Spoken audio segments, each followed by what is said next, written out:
This is our second edition of Break Check. Today's guest will be Safety Director here at Styer Transportation, Curt Saffle. Most of you have probably spoken with Curt in the last few months. He started here back in November. Curt came to Styer from Dick Sanitation. He was a safety man there. He's got experience as a driver himself, driving end-up, trash collection. His home's in Farmington. He's got a wife and 2 kids and all the toys in the garage. And the reason I really wanted Curt in here today is we're trying to give you a little bit lighter topic than our first break check. We got into the weeds a little bit there, and today definitely lighter. We just had the Super Bowl about 10 days ago, and that's a big thing for a lot of us. We all like to watch the commercials, make a spread, and so that's my first question to Curt. What you cooking? Did you do anything for the Super Bowl? Good morning, everybody. Unfortunately, with the COVID and everything going on around here, we had to tame it back a little bit this year. Kept it pretty simple. I had my dad over, had my mother-in-law over, and that was a small gathering, with my wife. So we cooked. We just went to some roast beef, little sliders, some potato salad. I had some smoked beans that I had done last summer in the freezer, so I thawed them out, had them, and just kind of whipped up some dessert. Had some cheesecake. That sounds pretty good. Now, you are somewhat of a cooking aficionado, maybe? Is that fair? You like to experiment? You like to play? That's one thing I enjoyed with the kids growing up. I've always enjoyed cooking, so I've always included my kids, even during the summers where they were responsible for one meal, to cook, come up with an idea. We'd get the recipe stuff and whip it up. So I've always enjoyed working with my kids and learning and teaching them, how to cook. So yeah, I enjoy it. So what's your best dish? Really, to be honest with you, I have make a pretty good chili. I throw a lot of peppers and different stuff. For years, I've used my venison in my chili, the ground venison. People didn't know it until I said it, and, caught them off guard, too. I know venison to be a little gamey, right? Yep. It's all in the seasoning, though, seasoning, and then they throw in all the vegetables. I like to throw a lot of peppers in with mine, to the different varieties, so just to give it an appearance too, but it definitely adds to the flavor. I don't disagree on chili. I go a little meat heavy. If I can, I put bacon in there, and that just, I love it. Bacon enhances everything. Nature's candy, I think. You just talked about smoking. Do you smoke a lot of meats? Yeah, actually, it was another little project I had with my son years ago when he was in high school. We picked up a 500-gallon bulk tank from a gentleman, and we started just playing with that. Put casters on that to start with, and started smoking with some oak wood and some charcoal on one end, and the meat on the other end. A lot of work trying to, but through the years we learned how to use it, what direction we wanted to go in. So every winter I put it in the garage, and we'd start adapting to it. And eventually we ended up with it on a trailer with a warming box, made it a reverse flow, and plated it on the bottom so it would reverse flow. And to this day, we still have it, and it's been a lot of fun learning with the kids. We do a lot of catering events with it, and graduation parties, and whatnot. So cook food for people ahead of time and just enjoy it at home. Wow. So you got a little side operation there, doing the graduation parties and providing that service. That's yeah, nice. I don't professionally advertise it, but it's all word of mouth through town, where I live in Farmington. So it's all, this last year, obviously with the COVID, it was tough. We did a few of them, but not too many parties. But, got a couple people talking about weddings this next summer. Hopefully it opens up a little bit and it's easier this summer to, do them. So we've got some options there. So We're all so tired of COVID. Can't wait to the return to normal. Absolutely. Stuff everywhere. Right. So the other thing, talking about cooking, Christmas was a couple months ago now, but there are 3 guys around me. You're one of them. Russ Simon's one of them, and my brother. Everybody's got a Blackstone these days, and I had never heard of a Blackstone. My ignorance, it sounds like they're the coolest thing ever. Can you tell me a little bit about your Blackstone?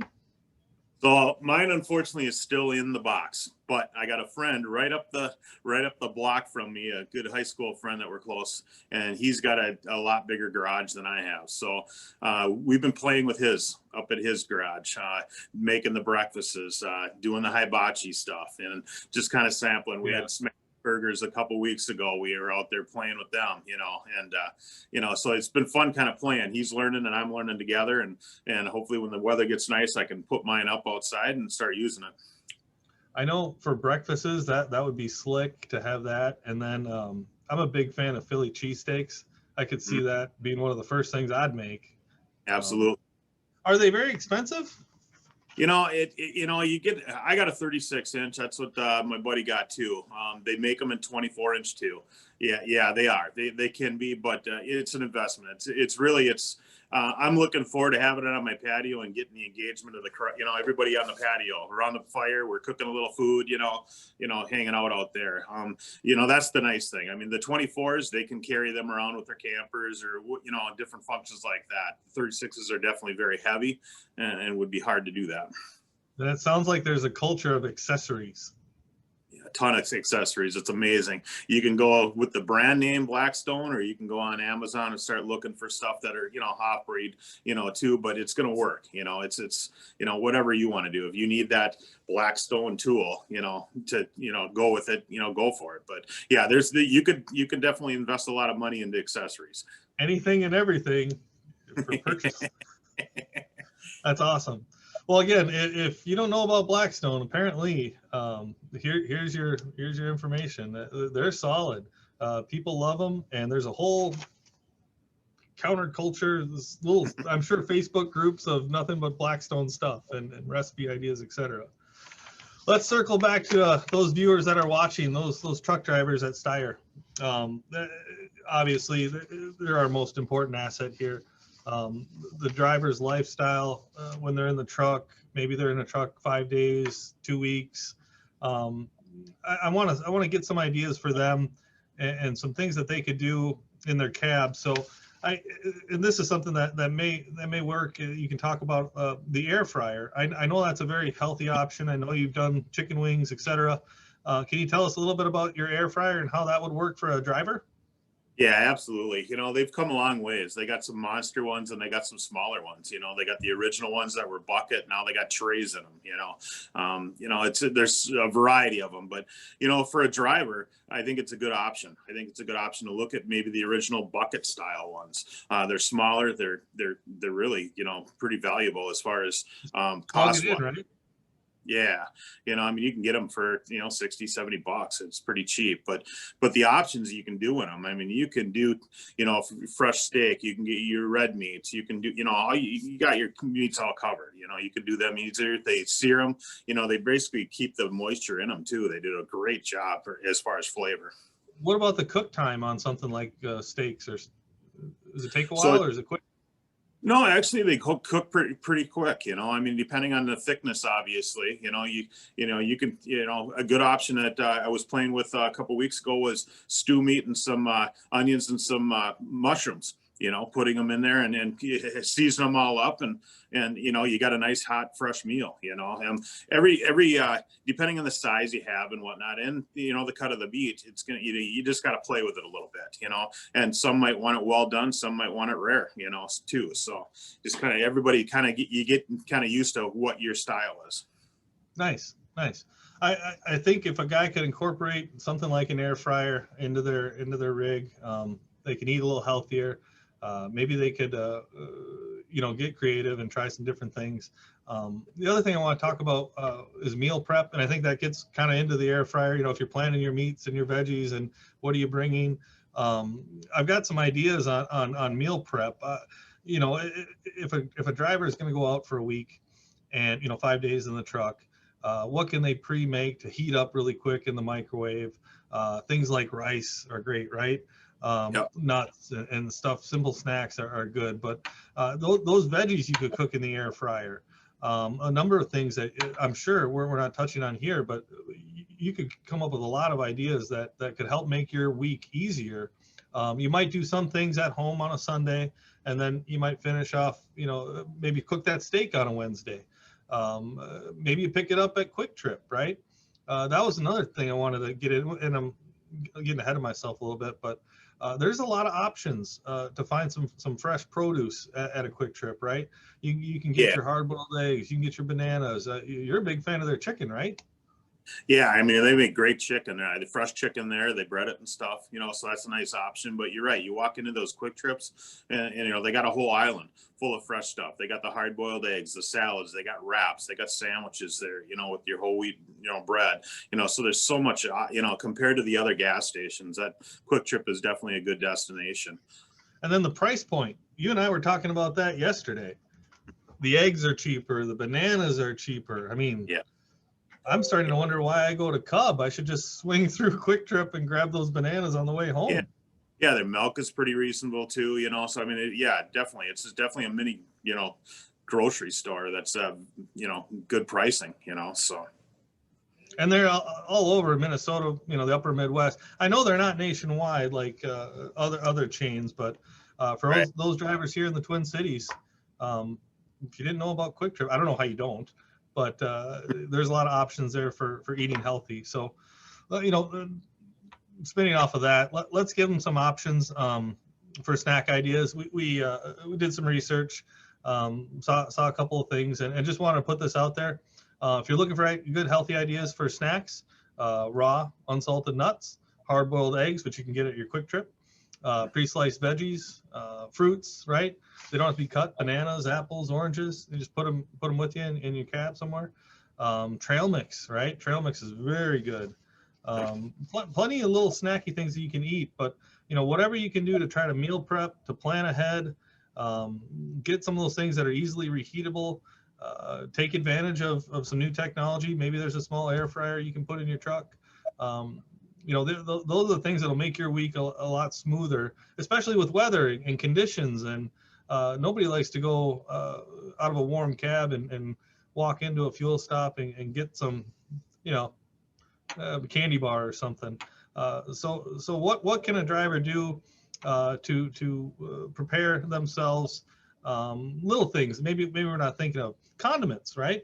Having some ketchup in the truck, mustard, spices, salt, pepper. All those things have a long shelf life and they're easy to store in a truck. So having some spices, condiments, we were just talking about the venison, that's key, right? If you're going to cook in your truck, and I can think of a couple of drivers that have sent me many pictures. It's unbelievable what drivers can create in their cab. Oh, absolutely. I think you're right. You just got to be resourceful and think outside the box. I mean, like you said, the condiments and your seasonings, go to the dollar store. If it's cheap, you can get some of the small stuff, some of the small seasonings there and keep them in a little bin in your truck, and then when you're bringing them the meats, or the fresh vegetables, whether it be Brussels sprouts or asparagus, whatever, I mean, then you got some seasonings there. You can, spice it up a little bit. Asparagus and garlic. If you could somehow roast that 15 minutes, a little bit of olive oil, salt and pepper, they can be very good. Right in the air fryer. Awesome. Works well. Awesome. Well, let me put a question to the viewers. You drivers, you Styer drivers that are watching this, what are you cooking? You want to send me something? I'll take pictures. I'll take recipes. If you see this video and you've got some ideas that you want to share, let me know. I'll disperse it to the group. If maybe there's a little cookbook we can make, a little Drive Styer cookbook. But just give us any ideas, any feedback, send me an email, give me a phone call. Phone number's right there. For anybody else who's looking for a job, phone number's right there. Curt, any other thoughts on food that we can give these drivers some tips, tricks, any breakfast ideas? Thinking like homemade muffins, those banana breads, etc. Those are all good and easy. Maybe a breakfast bowl, something. Yeah, I mean, really, you can make your own breakfast bowl, or you could even make some burritos. Make some burritos with one or two slices of ham or some sausage in there, some scrambled eggs, little shredded cheese. Pre-wrap them, and then throw them in the microwave or throw them in an air fryer, whatever, to warm it up. But like you said, pre-packaging, kind of planning ahead for your week, it makes it so much easier. Otherwise, you're getting hungry, and you got to stop by the SA or one of the Holiday, and what are you gonna get? What kind of quality food? So it's just to healthier. And then you can kind of pick and choose what you have a variety. You might like something and you might like it, but keep trying. Don't be afraid to try, I guess, and think outside the box. Good stuff, Curt. I mean, we could talk about food for a little bit longer if you'd like, but I think we'll pull the plug there. Thank the drivers for watching. Appreciate any feedback we can get on any things that you're cooking in the truck. Any tips or tricks that you have, we'll compile and send a note to everybody. You got anything for the crew, Curt? No, we appreciate everything you guys do, and I think really just refocus ourselves. I've been refocusing myself on being healthy, eating healthy. I'm not going out to the McDonald's anymore. I'm not going to the Harveys. Just really trying to be mindful of what I eat and when I eat. Too. So portions obviously is a big piece, but I think if we all share our best practices, our little recipes and stuff, we're going to get a lot more value out of it. We could sit here and talk, but getting your input would be appreciated. Just getting some of them recipes, and like Keith said, it would be fun. It'd be fun to put a little Styer recipe, book together. Otherwise, too, that we could pass on to each other and share each other, some of the techniques and different stuff that you do. So, thank you. Excellent. All right, Curt. Well, thanks for joining us on the second edition of Brake Check. I'm always looking for ideas, tips, tricks, or any other volunteers that want to play. Give me a note, give me a phone call, and we'll put this thing on YouTube. So once again, thanks for watching. We'll catch you on the next Brake Check.